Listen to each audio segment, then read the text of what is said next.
warahmatullahi wabarakatuh. Alhamdulillah wassalatu wassalamu ala rasulillah wa ala alihi wa sahbihi wa sallama tasliman katsira, amma ba'd. Puji dan syukur senantiasa kita panjatkan kehadirat Allah Jalla wa Ala yang telah berfirman, wa in ta'uddu ni'matallahi la tuhsuha innal insana lazalumun kafar. Dan kalaulah kalian ingin menghitung-hitung akan nikmat Allah atas kalian, la tuhsuha, niscaya kalian tidak akan mampu menghitungnya. Sesungguhnya manusia itu pelaku kezaliman dan kekufuran. Kita memohon kepada Allah Jalla wa Ala yang telah memudahkan kepada kita salat subuh berjamaah agar menerimanya dengan sempurna di sisinya. Rabbana taqabbal minna innaka antas sami'ul alim. Salawat beserta salam senantiasa kita sanjung sajikan kepada Nabi besar kita, keluarga dan segenap sahabat-sahabat beliau ridwanullahi alaihim ajma'in, yang telah bersabda, inna athqalas salati 'alal munafiqin salatul isya'i wa salatul fajr walau ya'lamuna ma fihima la'atawhuma walau habwa. Sesungguhnya salat yang paling berat bagi orang-orang munafik adalah salat isya dan salat subuh. Dan kalaulah mereka mengetahui, memahami akan keutamaan pergi melaksanakan salat isya dan subuh, la'atawhuma walau habwa, niscaya mereka akan pergi melaksanakannya sekalipun harus merangkak-rangkak. Hadis riwayat al-Imam al-Bukhari dan Muslim dari Abu Hurairah radhiyallahu anhu. Jamaah yang dimuliakan Allah, rahimani wa rahimakumullah, pada kajian subuh hari ini setelah libur panjang di bulan Ramadan, sebagai kajian pembuka, insyaallah taala saya ingin mengajak diri saya pribadi dan jamaah sekalian untuk merenungi sebuah hadis Nabi sallallahu alaihi wasallam yang diriwayatkan oleh Imam Ahmad dari sahabat Nabi sallallahu alaihi wasallam yang mulia Abdullah bin Amr bin As radhiyallahu anhuma. Dan hadis ini disebutkan oleh Al-Imam Ibnu Katsir rahimahullahu taala tatkala beliau menafsirkan firman Allah yang berbunyi, ya ayyuhalladzina amanu taqullaha haqqa tuqatih wa la tamutunna illa wa antum muslimun, dari surat Ali Imran. Yaitu hadis Nabi sallallahu alaihi wasallam bersabda, man ahabba an yuzahzaha 'anil nar wa yudkhalal jannah falta'tihi maniyatu fatudrikuhu maniyatuhu wa huwa yu'min billahi wal yawmil akhir wal ya'ti ila an-nas ma yuhibbu an yu'ta ilayhi. Nabi sallallahu alaihi wasallam bersabda, barang siapa ingin yuzahzaha 'anil nar, diselamatkan dari neraka, wa yudkhalal jannah, dan ingin dimasukkan ke dalam syurga, maka syaratnya ada dua, kata Nabi sallallahu alaihi wasallam, fal tudrikuhu maniyatuhu wa huwa yu'min billahi wal yawmil akhir. Hendaknya ketika kematian datang kepadanya, dia dalam keadaan memiliki akidah iman yang benar terhadap Allah dan terhadap hari akhir. Yang kedua, wal ya'ti ilan nas ma yuhibbu an yu'ta ilaih. Hendaknya dia memperlakukan manusia, bergaul dengan manusia dengan cara yang dia ingin, suka, senang diperlakukan seperti itu. Ini hadis diriwayatkan oleh Imam Ahmad dari sahabat yang mulia Abdullah bin Amr bin As radhiyallahu anhuma, dan dicantumkan oleh Al-Imam Ibnu Katsir tatkala beliau menafsirkan firman Allah, ya ayyuhalladzina amanu taqullaha haqqa tuqatih wa la tamutunna illa wa antum muslimun, dalam surat Ali Imran. Jamaah yang dimuliakan Allah rahimani wa rahimakumullah, makna hadis secara global bahwa Nabi sallallahu alaihi wasallam di dalam hadis ini memerintahkan kita, umatnya yang ingin diselamatkan dari neraka dan ingin dimasukkan ke dalam syurga, agar ketika kematian datang dia dalam keadaan memiliki akidah yang benar, memiliki iman yang tepat, yang lurus. Dan yang kedua, agar dia memperlakukan manusia dengan cara yang ia senang, suka diperlakukan seperti itu. Kalau kita mau simpulkan, hadis ini berbicara tentang dua hal, hablum minallah wa hablum minan nas. Dari hadis ini para ulama menerangkan beberapa faedah. Yang pertama, urgennya pembahasan akidah. Pentingnya seorang mempertahankan akidah yang benar. Dan jangan sampai kematian datang kepadanya dalam keadaan dia memiliki akidah yang rusak. Karena masalah akidah adalah masalah yang sangat dasar dan cukup fundamental di dalam Islam ini. Oleh karenanya Nabi kita sallallahu alaihi wasallam selama 13 tahun di Mekah, beliau belum memerintahkan masyarakatnya untuk melakukan syariat Allah Jalla wa'ala yang sifatnya ibadah eksternal. 13 tahun yang beliau benah adalah masalah akidah. Selama 13 tahun khamar diminum di hadapan beliau belum mengharamkannya. Beliau belum mengharamkan riba. Beliau belum memerintahkan salat dengan sempurna. Beliau belum memerintahkan ibadah puasa, ibadah haji, ibadah zakat. Judi belum beliau haramkan. Tetapi yang pertama kali beliau luruskan, beliau benahi di fase Mekah adalah akidah. Beliau terangkan kepada mereka pentingnya mentauhidkan Allah Jalla wa'ala dan bahayanya kesyirikan yang merupakan lawan daripada ketauhidan.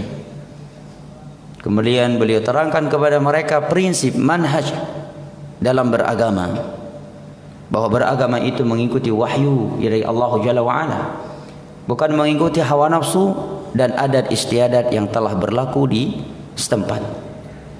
Setelah itu barulah turun isi syariat Allah Jalla wa'ala yang bersifat ibadah eksternal satu persatu, dalam keadaan mereka sudah memiliki akidah dan prinsip beragama yang benar dan tepat, yang dengannya mereka mudah menerima dan menjalankan agama Allah Jalla wa'ala. Oleh karenanya Aisyah radhiyallahu anha menyatakan, andai kata awal dakwah Nabi sallallahu alaihi wasallam di fase Mekah telah menyatakan ini haram itu haram, maka tiada satupun manusia yang mau mengikuti beliau. Tapi tatkala yang pertama kali beliau tanamkan adalah masalah akidah, tauhid, prinsip beragama, maka lahirlah orang-orang seperti mereka yang telah kita ketahui, seperti sosok Abu Bakar, Umar, Uthman dan yang lain-lainnya. Bahkan kalau kita yang mentadabburi Al-Quranul Karim, maka akan kita dapatkan bahwa intisari dakwah mereka para nabi dan para rasul adalah masalah tauhid, adalah meluruskan akidah-akidah yang telah menyimpang, agar mereka memiliki akidah yang benar, agar mereka mentauhidkan Allah, meninggalkan kesyirikan, dan agar mereka berprinsip dengan prinsip yang benar di dalam beragama. Allah Jalla wa'ala berfirman di dalam surat An-Nahl, وَلَقَدْ بَعَثْنَا فِي كُلِّ أُمَّةٍ رَسُولًا أَنِ اعْبُدُوا اللَّهَ وَاجْتَنِبُوا الطَّاغُوتَ. Dan sungguh telah kami utus pada setiap golongan umat manusia seorang rasul. Setiap mereka berkata kepada kaumnya, sembahlah Allah, beribadahlah Allah Jalla wa'ala semata, dan janganlah kalian menyekutukannya dengan sesuatu apapun. Janganlah kalian melakukan kesyirikan kepada Allah Jalla wa'ala. Jauhilah oleh kalian segala bentuk peribadatan yang disembah selain Allah Jalla wa'ala. Karena syirik adalah dosa yang dapat menghanguskan seluruh ibadah jamaah yang dimuliakan Allah. Tiada manfaat, tiada kebaikan pada seseorang yang melakukan syirik besar sekalipun dia ahli ibadah. Dia ahli salat, ahli zakat, ahli puasa, ahli sedekah, dan akhlak yang sangat mulia dengan manusia. Kalau dia pelaku syirik besar, maka dia akan merugi selama-lamanya.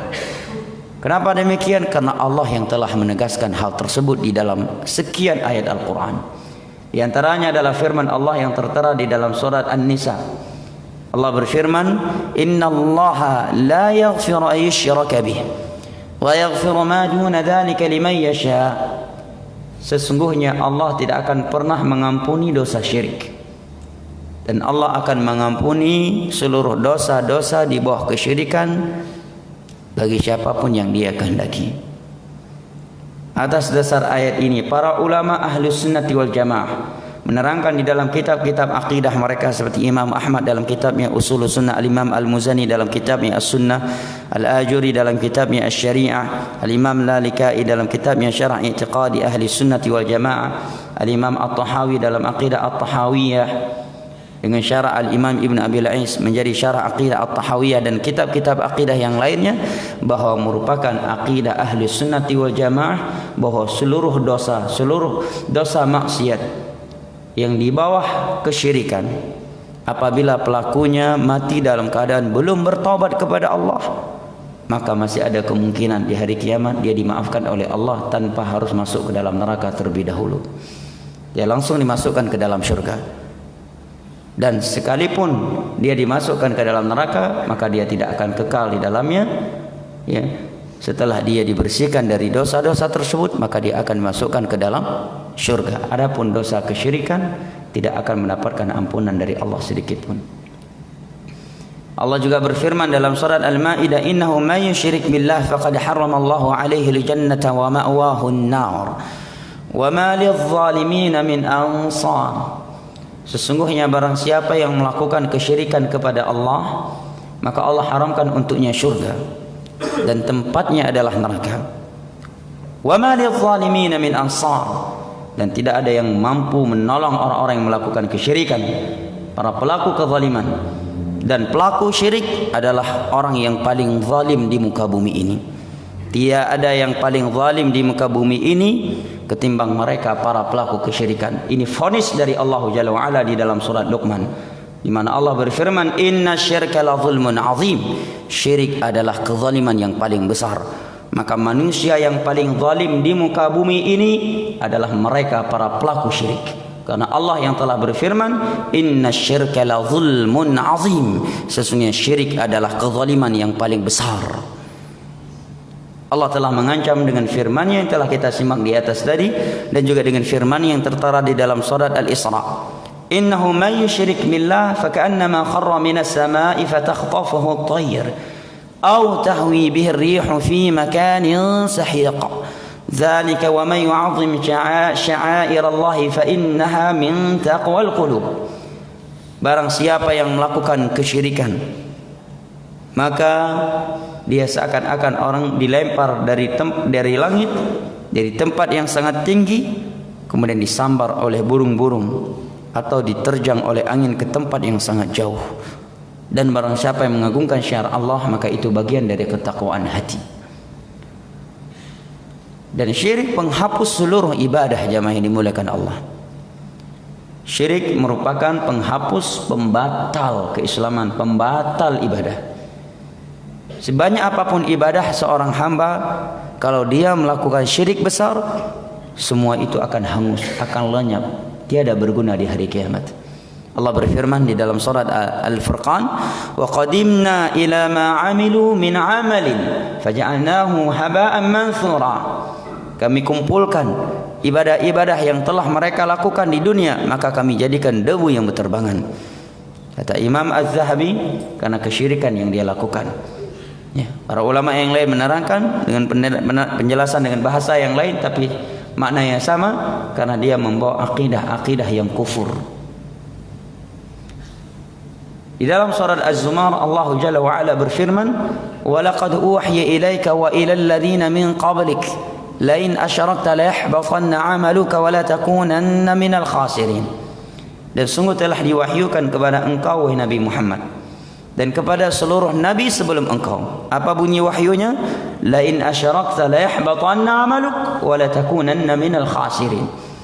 Jika engkau melakukan kesyirikan, maka seluruh ibadahmu akan hangus, seluruh amalanmu akan lenyap, dan kelak engkau akan menjadi orang-orang yang merugi di hari kiamat. Sungguh tiada manusia yang lebih banyak ibadahnya dari mereka para nabi. Sungguh tidak ada yang lebih hebat yang lebih ikhlas di dalam beribadah kepada Allah Jalla wa Ala ketimbang mereka para nabi. Dan mereka telah dijaga oleh Allah dari dosa syirik sebelum menjadi nabi dan setelah menjadi nabi. Bersamaan itu Allah katakan kepada mereka, la in asyrak la yahbatanna 'amaluk. Kalau engkau berani melakukan kesyirikan, maka seluruh ibadahmu akan hangus. Di dalam surat At-Taubah setelah Allah menyebutkan beberapa para nabi dan para rasul, Allah berfirman, walau asyraku la habita 'anhum ma kanu ya'malun. Kalau mereka melakukan kesyirikan, seluruh ibadah mereka akan hangus, akan lenyap. Definisi syirik ialah, kata para ulama, dan ini adalah definisi yang paling mencakup, ditegaskan pula oleh Al-Lajnah Ad-Daimah, adalah sarfu syai'in min khasa'isillah li ghairillahi azza wa jal. Adalah memalingkan salah satu dari kekhususan Allah Jalla wa Ala kepada selain Allah, baik dalam perkara tauhid rububiyah ataukah dalam tauhid al-uluhiyah, dan ataukah dalam masalah nama-nama dan sifat-sifat Allah Jalla wa Ala. Dalam perkara rububiyah, dia berkeyakinan ada selain Allah yang mampu mendatangkan manfaat dan mudarat.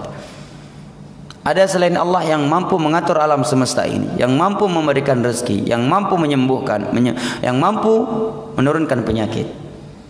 Dan kebanyakan orang tidak jatuh ke dalam hal ini. Karena Abu Lahab CL saja di masa itu dalam hal ini bagus mereka. Tapi mereka bermasalah dalam tauhid yang kedua. Nah, oleh karenanya ketika Allah berfirman kepada Nabi sallallahu alaihi wasallam, "Wa in sa'altum man khalaqas samawati wal arda la yaqulunna Allah." Kalau engkau bertanya kepada mereka kaum musyrikin, siapakah yang menciptakan langit dan bumi dan siapakah yang mengatur alam semesta ini, niscaya semua mereka akan menjawab adalah Allah. Tapi mereka bermasalah dalam masalah al-uluhiyah, memalingkan salah satu dari ibadah yang ada kepada selain Allah, menyembelih hewan untuk tempat-tempat keramat, menjadikan orang yang telah mati, yang mereka yakini sebagai aulia, sebagai orang soleh, sebagai perantara antara mereka dengan Allah dalam beribadah. Ini masalah mereka. Ini Allah terangkan di dalam surat Az-Zumar ayat ketiga. Ketika Nabi SAW menegur mereka, maka mereka menjawab, ma na'buduhum illa liqarribuna ila Allahi zulfa. Kami tidak menyembah mereka, kami tidak sujud, dan kami tidak rukuk kepada mereka, wahai Muhammad, kata mereka. Kami datang ke tempat keramat ini, ke kuburan keramat ini, kepada kuburan orang soleh ini, tujuannya satu, agar mereka mendekatkan diri-diri kami kepada Allah Subhanahu wa ta'ala. Seperti alasan sebagian orang, kalau kita ingin berjumpa dengan presiden, gubernur, menteri, seorang raja, perdana menteri, masa langsung jumpa dengan dia? Kan kita perlu melewati perantaranya. Nah, kita pelaku dosa yang sangat banyak. Kita orang-orang yang kotor. Maka kita datang ke kuburan ini, kepada orang saleh ini yang telah mati, aulia ini, agar mereka mendekatkan diri-diri kita kepada Allah. Maka dia jatuh ke dalam berbagai penyimpangan. Yang pertama, doa merupakan ibadah. Mencari syafaat adalah kekhususan Allah Jalla wa'ala. Tatkala dia memintanya kepada selain Allah, maka dia telah jatuh ke dalam kesyirikan. Oleh karenanya Nabi kita mengajarkan kita agar kita mendapatkan syafaat beliau di hari kiamat untuk mengucapkan doa, Allahumma syafi' fiyya nabiyyak. Ya Allah, izinkan untuk nabimu memberikan syafaat untukku di hari kiamat. Syafaat yang dimiliki oleh Nabi saja kita minta kepada Allah. Demikian yang diajarkan oleh Rasulullah. Allahumma syafi' fiyya nabiyyak. Ya Allah, berikanlah izinmu kepada nabimu untuk memberikan syafaatnya kepadaku di hari kiamat nanti, di padang mahsyar dan seterusnya. Nah, bukan datang ke kuburan meminta kepada orang soleh tersebut, Nabi syafaat ke kamu, pada orang tersebut sudah mati. Walillahi syafa'atu jami'a, seluruh syafaat itu milik Allah. Wa kam min malakin fis samawati wal ardh. Tidak mampu berapa banyak malaikat yang ada di langit, la yashfa'una illa liman irtadha. Tidak mampu memberikan syafaat kecuali kepada orang yang diridhai oleh Allah atau setelah mendapatkan izin dari Allah Jalla wa Ala. Yang kedua, kekeliruan orang di atas tadi, dia telah menyamakan Allah dengan makhluk. Makhluk karena kekurangannya, dia membutuhkan perantara antara dia dengan masyarakatnya. Adapun Allah Jalla wa Ala Maha mendengar, Maha melihat. Allah lah yang telah berfirman, wa qala rabbukum ud'uni astajib lakum. Berdoalah kalian langsung kepadaku, niscaya aku akan kabulkan. Allah lah yang telah berfirman, wa idza salaka ibadi anni fa inni qaribun ujibu da'watad da'i idza da'an falyastajibuni wal yu'minu bi la'allahum yarshudun. Apabila hamba-Ku bertanya kepadamu tentangku, maka aku adalah zat yang maha dekat, akan mengabulkan doa setiap orang yang berdoa. Hendaknya mereka yakin bahwa aku akan mengabulkannya, dan hendaknya mereka beriman kepadaku agar mereka mendapatkan petunjuk. Tiada satupun hadis Nabi SAW, baik yang sahih ataukah yang dhaif, yang berbunyi kalau kalian berdoa datangi kuburanku. Misalkan yang berdoa kadu bak kuburan lung, ngebagah truk ba Allah. Tidak. Yang ada Nabi menyebutkan tempat-tempat dari seluruh pembahasan ayat dan hadis yang menerangkan sebab doa itu mustajab di sisi Allah. Tiada satupun ayat atau hadis yang menerangkan bahwa sebab doa itu mustajab tatkala seorang melakukannya di sisi kuburan orang saleh. Yang ada di waktu sahur sepertiga akhir malam antara azan dan iqamah, ya, di dalam sujud, ya, ketika dia sedang melakukan suatu ibadah mulia seperti wukuf di Arafah, ya, sedang tawaf, ya, di depan Ka'bah, di Multazam dan seterusnya. Dari seluruh ayat dan hadis yang menerangkan sebab-sebab doa itu mustajab di sisi Allah, tidak ada setengah ayat pun dan setengah hadis pun, jangankan yang sahih, yang dhaif pun tidak ada bahwa di antara sebab doa itu menjadi berkah dan lebih mustajab di sisi Allah tatkala seorang melakukannya di sisi kuburan orang saleh. Nah, apalagi menitip doa kepada orang saleh, itu sudah syirik besar. Menitip doa kepada dia. Allah Jalla wa Ala yang telah berfirman dalam surat Fatir, wa ma anta bimusmi'in man fil qubur. Engkau tidak mampu memperdengarkan orang yang sudah berada di dalam kuburan. Ini ayat Al-Quran dalam surat Fatir.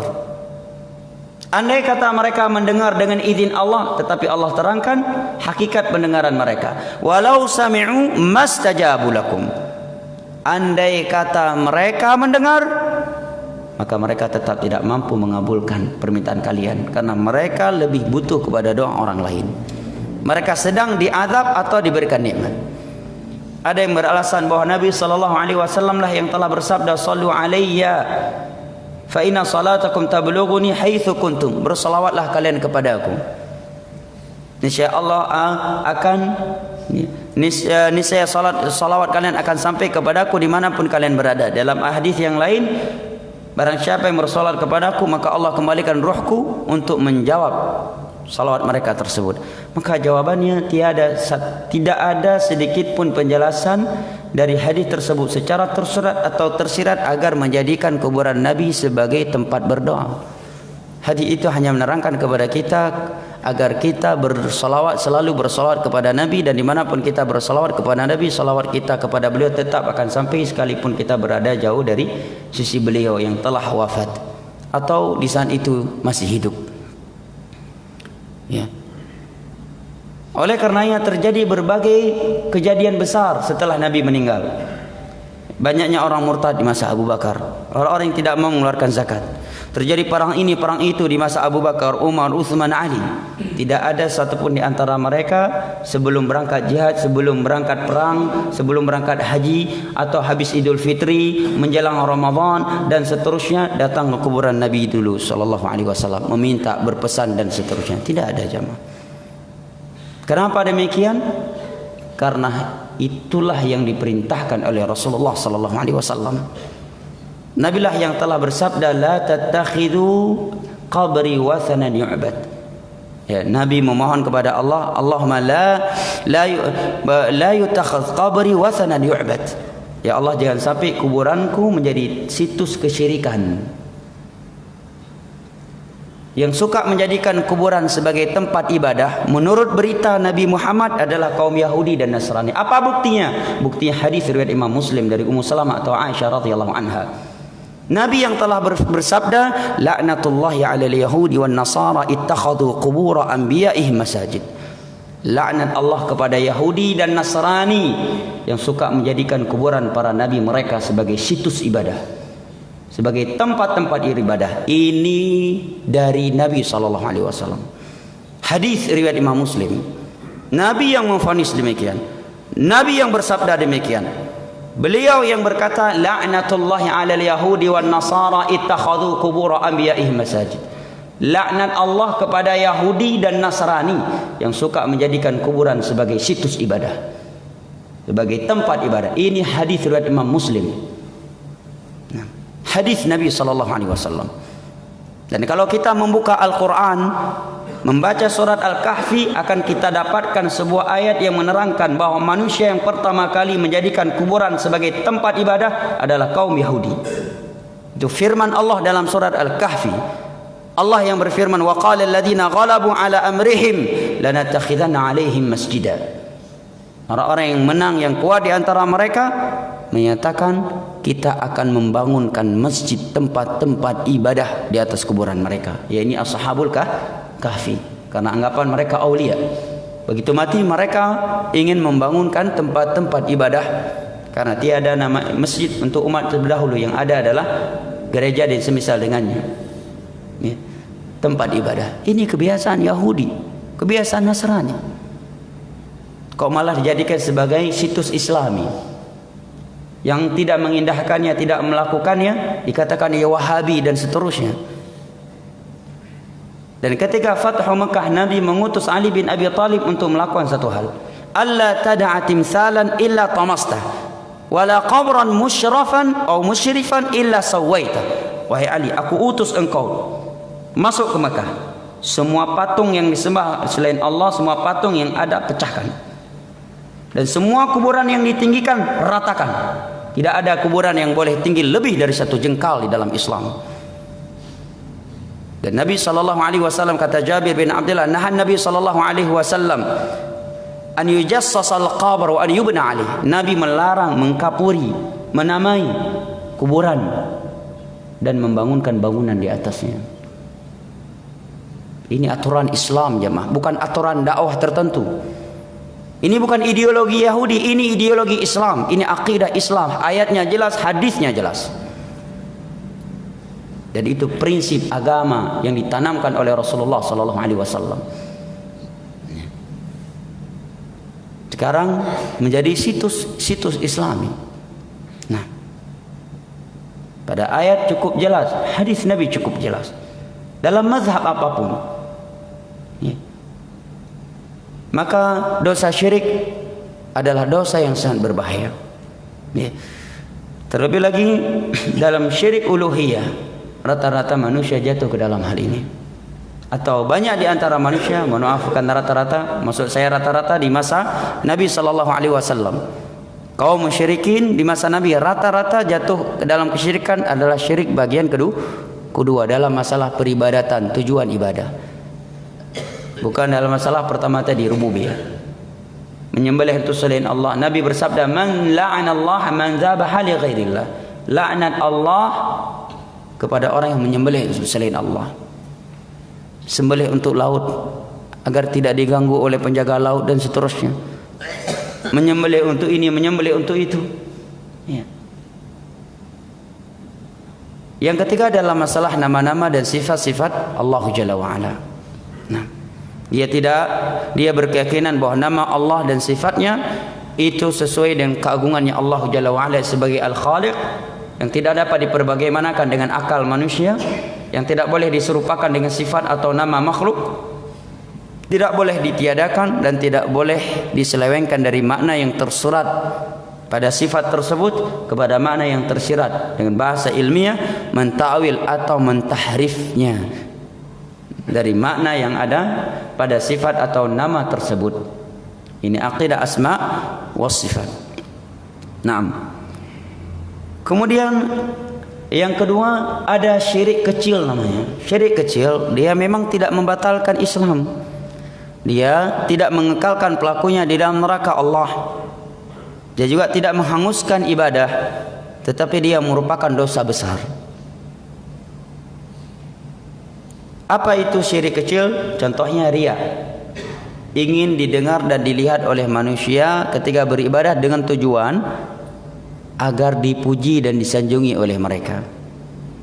Kalau dia memperlihatkan ibadahnya agar manusia mengikuti dia dalam ibadah tersebut, adapun tujuannya murni untuk Allah, maka ini tidak masalah. Ini namanya memotivasi orang lain. Tapi kalau ada tujuan untuk dipuji dan disanjungi, ini namanya riya. Nabi bersabda, "Inna akhwafa 'alaikum asyirkul asghar." Yang paling aku takuti kepada kalian adalah syirik kecil. Para sahabat bertanya, apa syirik kecil wahai Rasulullah? Nabi menjawab, riya. Yusalli ahadukum fayuzayyinu salatahu lima yarahu ahad. Di mana salah satu di antara kalian salat, kemudian dia indah-indahkan salatnya karena ada orang yang lain yang sedang melihatnya. Ya. Dan masalah syirik kecil, riya ini jamaah bukan masalah sepele, masalah besar. Sampai-sampai digambarkan dalam riwayat yang sahih, dia seperti seekor semut yang hitam di atas lempengan batu yang tipis, di tengah-tengah malam yang sangat gelap dan turunnya air hujan. Siapa yang bisa mendeteksi di situ ada semut hitam? Seperti itu diibaratkan syirik kecil, riya itu. Oleh karenanya para ulama dahulu itu sangat serius dalam memperhatikan masalah ini. Sampai Sufyan Ats-Tsauri, gurunya Imam Syafi'i, beliau menyatakan, "Ma'alajtu syai'an asyadda 'alayya min niyyati." Tidak ada suatu perkara yang lebih sulit untuk aku luruskan daripada niatku. Hati, tujuan ketika beribadah. Ketika keluar dari rumah dalam keadaan ikhlas, ingin ke masjid, salat semata-mata karena Allah. Begitu masuk masjid, jumpa dengan ini, jumpa dengan itu, dapat pujian dari ini, sanjungan dari fulan, bisa merubah tujuan pertama tadi ketika dia keluar dari rumah. Gak mudah jamaah. Berbicara tentang pentingnya ikhlas, bahayanya riya, semua orang mampu. Mudah. Bahkan terkadang syaitan memberikan kebisikan kepada kita di saat kita sedang membahas bahaya riya, di saat itu pula kita jatuh ke dalam riya. Oleh karenanya sebagian ulama dahulu menyatakan, aduhai kalau ada majelis setiap hari pembahasannya khusus masalah penting ikhlas dan bahayanya riya. Ada syekh majelisnya tiap hari itu aja pembahasannya. Setiap kali kita merasa hati sudah enggak benar, kita kembali lagi ke majelis beliau. Setelah itu kita keluar pergi lagi ke majelis-majelis yang lainnya, majelis hadis, majelis fikih. Nanti balik lagi ke majelis itu untuk mengobati hati kita. Karena oleh karena itu hati dalam bahasa Arab disebut dengan qalbun. Kenapa? Li'annahu inqalaba yanqalibu, karena dia mudah berbolak-balik. Dan Nabi menyebutkan riya itu lebih beliau khawatirkan kepada umatnya daripada dajjal. Kalau seorang bisa selamat dari riya, maka dijamin dia selamat dari dajjal jemaah. Karena riya jauh lebih berbahaya dan lebih dahsyat daripada dajjal. Dan enggak mudah selamat dari riya. Oleh karena Nabi selalu berdoa, Allahumma muqallibal qulub, tsabbit qalbi ala dinik. Tsabbit qalbi ala dinik. Agar seorang tidak bermudah-mudahan melakukan hal-hal yang mudah menjatuhkan dia ke dalam riya. Apa di antaranya? Di antaranya mudah memberitahukan, menampakkan, memperlihatkan kepada orang lain ketika melakukan suatu ibadah tanpa dia lihat ini tidak ada manfaat besarnya. Kecuali dengan dia menampakkan kepada orang lain, dia merasa aman dari riya dan dengan tujuan agar orang lain mengikutinya. Ini kalau dia bisa merasa aman dari itu, maka silakan, karena Allah berfirman dalam surat Al-Baqarah, "In tubdus shadaqat fa ni'ma bih." Kalau kamu menampakkan sedekahmu, maka itu sebuah kebaikan agar orang lain motivasi. Ini hana tadi peng na yang lain ti hana mulai di tertur be akhibu yang lain ikut di memotivasi. Wa in tukhfuha wa tu'tuha al-fuqara fa huwa khairul. Tapi kalau kalian menyembunyikannya tetapi kalian tetap memberikannya kepada fakir miskin, maka itu lebih baik. Nah. Tapi kalau dia lihat kayaknya perbuatan dia tidak terlalu pengaruh. Apa contohnya jamaah? Ini selalu dicontohkan oleh ulama kita di masa kita ini, di masa kontemporer ini. Setiap kali mereka bahas ria, hampir setiap syekh yang saya hadiri majelisnya ketika membahas bahayanya ria, seringkali mereka mengingatkan kita dari bahayanya selfie. Selfie jemaah. Ya. Kita tidak memvonis setiap orang yang sedang selfie ria ini enggak boleh, tapi mereka menasihati. Ya, bahwa selfie itu sangat mudah menggiring seorang kepada ria. Kita tidak boleh memvonis setiap orang yang selfie ketika ibadah dia ria, karena masalah hati manusia hanya Allah yang mengetahuinya. Ya. Kalau ada selain Allah mengetahui isi hati manusia, berarti dia dukun, bukan wali Allah. Kalau enggak dukun, berarti dia mantan atau calon pasien rumah sakit jiwa. Karena Allah yang telah berfirman, "Wa laqad khalaqnal insana wa na'lamu ma tuwaswisu bihi nafsuh." Kami yang menciptakan manusia dan hanya kami yang tahu isi hati dia. Nabi aja nggak tahu isi hati manusia. Pada orang-orang munafik ada di belakang beliau, salat bersama beliau, umrah sama beliau, jihad sama beliau. Tapi Allah katakan, "Wa minal a'rabi munafiquna maradu 'alan nifaq." Wa minal a'rabi munafiquna wa min ahli al-Madinah maradu 'alan nifaq la ta'lamuhum nahnu na'lamuhum. Wahai Nabi Muhammad, ada dari Arab-Arab Badui dan orang-orang Manidah di sekitar kamu yang munafik. Kamu tidak tahu mereka munafik, tetapi kami tahu. Nih. Tidak pernah terjadi di masa Nabi. Beliau mengatakan kepada majelis, "Jak ngono le tak. Aci beto baca ngalung. Peduk pinyung bak tahu ngandadak, muka munafik rupaji. Asawati yang naglih tegai." Tidak pernah ya mah. Nih. Nabi mendekatkan kepalanya atau wajahnya, tubuhnya dengan dada seseorang, kemudian menyatakan, "Hati kamu kurang bersih, lain kali cuci pakai deterjen." Enggak pernah. Ya. Bahkan yang ada Allah katakan, "La ta'lamuhum nahnu na'lamuhum." Di sekitar kamu ada orang-orang munafik, kamu tidak tahu dia munafik, tetapi kami tahu. Kata Allah Subhanahu wa taala. Ya. Maka sungguh mustahil jika seorang menyatakan, "Saya datang ke wali Allah, saya dekatkan badan saya biar beliau bisa memprediksi dan memperkirakan bagaimana isi hati saya. Kalau hati saya kotor, maka beliau bisa mengeluarkan statement yang cocok untuk hati saya yang kotor. Kalau hati saya bersih, maka beliau bisa mengeluarkan statement yang cocok untuk hati saya yang sedang bersih." Ini alai bin akidah yang rusak. Karena Allah berfirman, "Qul la ya'lamu ma fis samawati wal ardi al-ghaiba illa Allah wa ma yash'uruna ayyana yub'atsun." Tidak ada yang mengetahui perkara gaib selain Allah Subhanahu wa taala. Para nabi dan para rasul juga enggak tahu kecuali dapat wahyu dari Allah. Alimul ghaibi fala yuzhiru ala ghaibihi ahada illa man irtadha min rasulih fa innahu yasluku min baini yadayhi wa min khalfihi rasada. Kecuali kalau mereka dapat wahyu dari Allah baru tahu, oh si fulan munafik. Turun wahyu kepada Nabi Muhammad, si fulan munafik. Si fulan punya tujuan jelek. Kalau tidak dapat wahyu dari Allah, Nabi pun tidak mengetahuinya. Ada beliau seorang Nabi lagi Rasul. Dan wahyu itu hanya turun kepada Nabi dan para Rasul. Gak ada ilham untuk selain mereka. Andai kata ada ilham untuk setelah Nabi Muhammad, maka Umar lah yang mendapatkannya. Kata Nabi SAW, "Lau kana fi ummati mulhaman lakana Umar."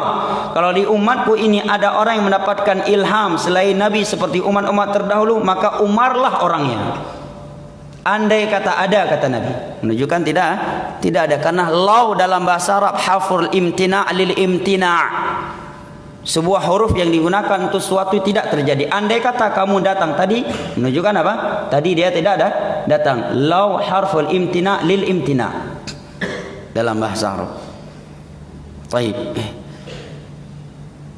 Nah, di antara syirik kecil pula, para ulama sebutkan sebuah kaidah untuk mudah bagi kita mempelajari dan mengetahuinya. Hari ini hari kerja atau bukan? Hari kerja ya, baik. Sedikit lagi ya. Pas di jarum ketiga insyaallah. Ya. Para ulama memberikan sebuah kaidah yang berbunyi, ja'alu syai' sababan wa laysa sababan minasyirkil asghar. Menjadikan suatu perkara sebagai sebab kebaikan atau kejelekan yang itu bukan sebagai sebab secara syar'i dan tidak pula secara kauni. Ada terkadang sebuah perkara secara syar'i tidak disebutkan itu suatu sebab, tetapi secara kauni itu sebab. Maka kalau dia melakukannya, tidaklah mengapa. Contohnya, kita memukul paku dengan palu. Secara kauni memang paku masuk kalau dipukul dengan palu. Jika kita melakukannya maka tidak masalah. Tapi ini suatu perkara secara kauni tidak, bukan sebagai sebab, secara syar'i pun tidak. Kemudian dia meyakini sebagai sebab keberkahan, sebab kebaikan, maka ini menjadi syirik kecil. Dari sisi mana syirik kecil? Dari sisi dia telah memposisikan dirinya seperti Allah Jalla wa'ala di dalam menentukan suatu perkara sebagai suatu sebab. Apa contohnya? Nabi berikan beberapa contoh di dalam sebuah hadis yang diriwayatkan oleh Imam Bukhari dan Muslim dari Abdullah bin Mas'ud atau Abu Hurairah radhiyallahu anhu. Beliau bersabda, la adwa wala tiyarata wala safar wala hamah wala naw'a wala ghaula. Tidak ada penyakit yang menular sendiri tanpa izin dari Allah. Wala tiyarata, tidak boleh beranggapan sial dengan seekor burung. Dengan cara apapun, di antaranya adalah cara jahiliyah. Kalau mereka ingin melakukan suatu safar jauh atau buka usaha, maka mereka melepaskan seekor burung terlebih dahulu. Kalau burung yang mereka lepaskan terbang ke arah kanan, maka mereka beranggapan baik. Nyoget dan haji, jet aja, jet dah tubit. Tapi kalau burung yang mereka lepaskan terbang ke arah kiri, maka mereka beranggapan sial. Atau dengan suara burung. Wala safar, tidak boleh beranggapan sial dengan bulan safar. Ya, bahasa yang orang Aceh bulan safar, bulan su'um, dan ini masih ada pada sebagian masyarakat kita. Orang jahiliyah beranggapan bulan safar adalah bulan sial. Kalau buka usaha besar jangan di bulan safar, menikah jangan bulan safar, karena bulan su'um, bulan hanagat. Ini akidah jahiliyah jemaah. Badanya matangna sebagian orang, matang pertahankan. Hal ini demikian. Wala hamah, tidak boleh beranggapan sial dengan burung hantu. Mereka beranggapan kalau ada burung hantu singgah di sebuah rumah, mereka beranggapan akan ada orang mati di dalam rumah itu, atau orang musibah besar menimpa rumah tersebut. Ini juga masih ada pada sebagian kita. Atau dengan contoh yang lain, keleng, elang. Ada hujan rintik-rintik di siang hari, ada elang. Nyan ujin urang mati, pagi depan gaan nyan ujin urang mati. Nam berapa wahyu dari Allah? Atau dukun? Ujin urang mati, paidang keleng berarti kampungnya na urang mati. Subhanallah. Wala ghaula, tidak ada hantu yang bisa membahayakan manusia tanpa izin dari Allah. Hantu, ya, apabila dimaksud dengan kalimat hantu adalah penjelmaan dari syaitan, maka ini ada, dan itu dengan izin Allah. Tetapi mereka tidak mampu melakukan apapun yang membahayakan manusia kecuali dengan izin Allah. Adapun jika yang dimaksud dengan kalimat hantu adalah ruh manusia yang gentayangan, maka itu akidah Abu Lahab CS. Itu akidah jahiliyah. Tidak ada ruh yang gentayangan. Apalagi buat ritual peintat ruh, pemerengaran. Ritual peintat ruh, sebagian tempat miana orang mati bersimbah darah, maka na ritual peintat ruh. Baca-baca tertentu, orang tertentu yang melakukannya. Gejuk pulang ruh bak keluarga, baik sampai iplong kode iluk bagom tu. Dan itu ada di beberapa tempat yang andai kata tidak menimbulkan fitnah, kan saya sebutkan. Bahkan terjadi gempa kemarin, ya, di suatu tempat, ya, kita kira orang luar Aceh, peh-peh batai, teng tampil membaca bacaan tertentu. Pai dia tidak ke bahasa Aceh, pai tanya baurina peintat ruh, gecak ruh pulang bak keluarga baik sampai tamang iganggu gau. Dan ini biasanya dilakukan kalau ada orang mati dengan mati yang bersimbah darah, ditembak, tabrak, dan semisal dengannya. Pada di masa Nabi berapa banyak sahabat yang mati dalam keadaan bersimbah darah. Hana istilah peintat ruh. Hana istilah peintat ruh. Karena ruh yang sudah mati masuk ke alam barzah, alam kubur. Barzah dinamakan barzah karena pemisah antara dunia dengan barzah. Barzah itu artinya fasil, yang memisahkan alam dunia dengan alam kubur. Ya. Terpisahkan. Sudah alam gaib dia. Maka berkeyakinan ruh bisa gentayangan atau gua acara-acara kanduri. Nah, kamu kala beno abu gedu atehnya enggak tahu kalian lain. Menantanya tamu pakai gara-gara masalah sedekah kagak dah gay. Ini akidah jahiliyah, akidah Abu Lahab CS. Berkeyakinan roh ada yang gentayangan. Nah, walaupun nampak, maka itu syaitan yang melakukan penjelmaan agar kita jatuh ke dalam akidah-akidah yang rusak. Dan itu semua dengan izin Allah Subhanahu wa taala.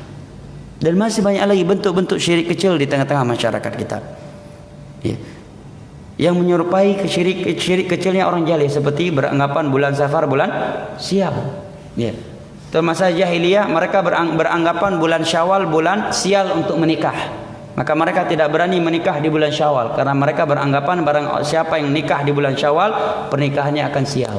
Maka dengan sengaja Nabi menikahi Siti Aisyah di bulan Syawal. Dan juga di antara hal yang masih ada pada sebagian masyarakat kita, bahwa kalau menikah dengan saudara yang masih satu nasab, sedarah, maka anak yang lahir akan cacat. Nabi menikahkan Fatimah dengan Ali, masih satu darah. Nyoba kan?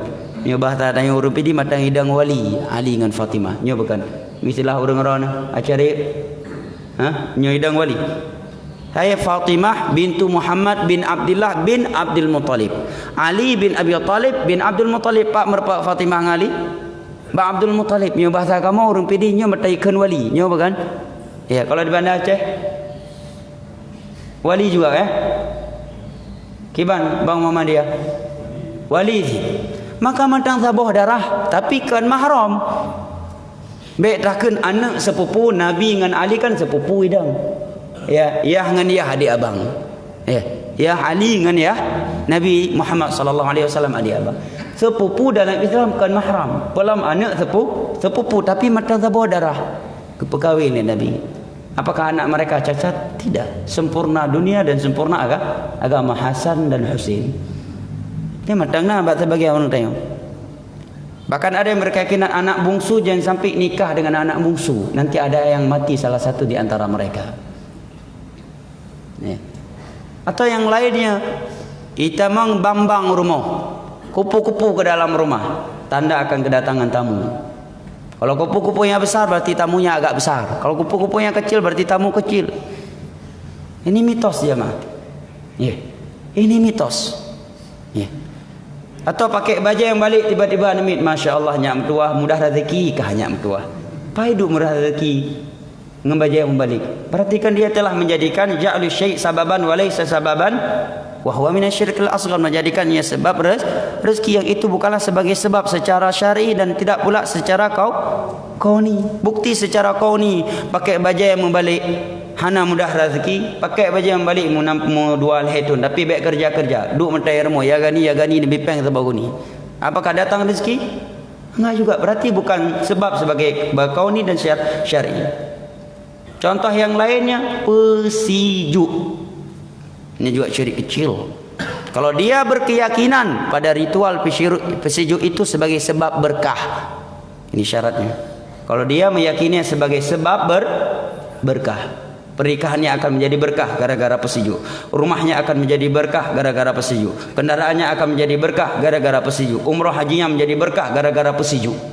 Maka ini syirik kecil. Karena dia telah menjadikannya sebagai sebab keberkahan, yang itu bukan sebagai sebab, tidak sebagai syar'i dari sisi syar'i dan tidak pula secara kauni.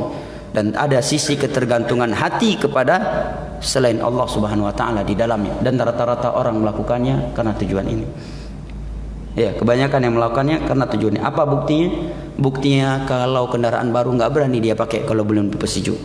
Rumah baru enggak berani dia masuki kalau dia belum pesiju. Terjadi tabrakan, maka kendaraan yang sudah tertabrak tadi dia enggak berani memakainya kalau belum pesiju. Dedaunan pesiju dia yang ada di atas atap rumah enggak berani dia lepaskan sampai kering sendiri dan hilang sendiri. Menunjukkan apa? Ada unsur keyakinan di dalamnya jemaah.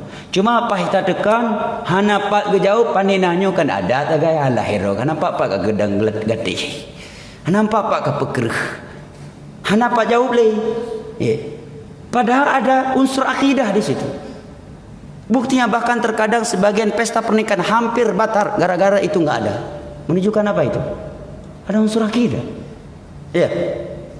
Kedua, penyimpangan yang kedua dalam acara tersebut ada mubazir, buang-buang beras.